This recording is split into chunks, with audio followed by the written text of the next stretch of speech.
As we've been reporting, the Trump administration wants to cut the federal funds that support public media in the U.S., which would impact NPR and PBS and the roughly 1,500 local public media stations across the country.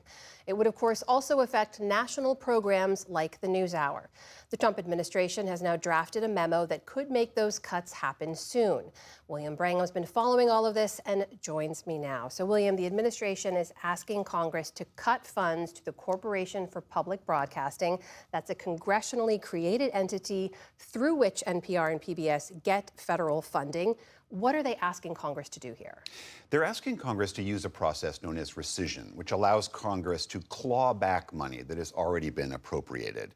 And just to back up for a second, CPB is funded on this a 2-year cycle, and that's by design. Originally, that was to insulate CPB from any political interference. So CPB gets about a little more than $500 million a year. That costs about $1.50 per year per American. And the administration wants that 2-year chunk, which is about $1 billion, immediately cut. So that's the money that would have been appropriated for the next 2 fiscal years, starting in this fall. So what is the process here? How could this unfold? This is part of a series of rescissions, so that the White House is asking for this money to be cut, as well as money cut from USAID and the U.S. Institute for Peace. Procedurally, this request will go to Congress when they get back from recess at the end of the month. That starts a 45-day period where the House and the Senate can look at this request. They can change it, approve it, deny it.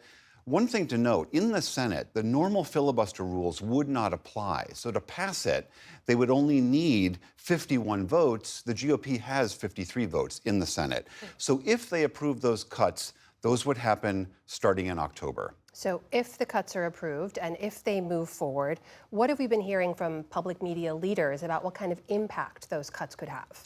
They have been saying across the board that this would be a major, major blow, especially to the large number of small rural stations that are spread all across this country.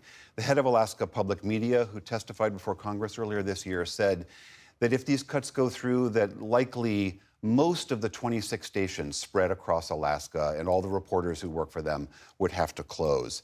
NPR's CEO, Catherine Maher, was on NPR today and was asked about some of this. Here's what she had to say.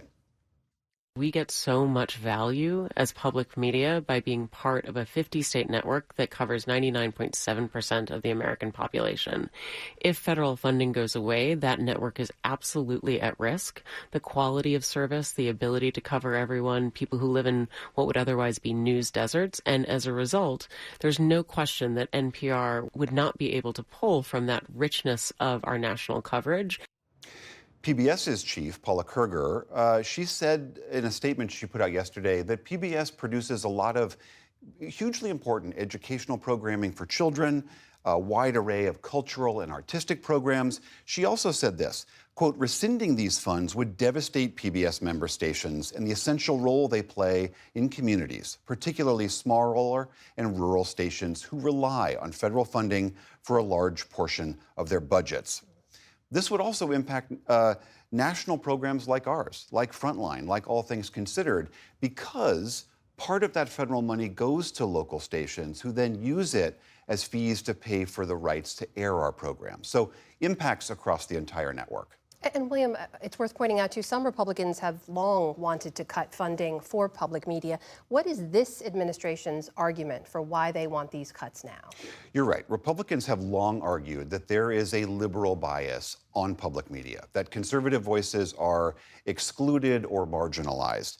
The Trump administration makes that argument, and they also make the argument that by covering issues like race in America, gender issues, LGBTQ issues, that public media is somehow on a campaign to change the culture of America.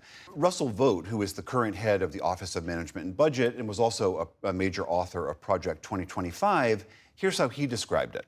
You have the $1 billion for the Corporation for Public Broadcasting, which is predominantly the NPR and PBS, which is giving us leftist news for decades and cultural indoctrination for the last 4 or 5 years. We should note PBS and NPR have consistently been rated some of the most trustworthy and reliable news sources in America. That is from surveys of public opinion as well as independent analyses of media bias. And also polls have showed that the audience of public media in America does cover the full political spectrum of this country. Also worth noting, for example, on this program, we regularly invite and host conservative and Republican voices. William Brangham, thank you so much for that. Thank you.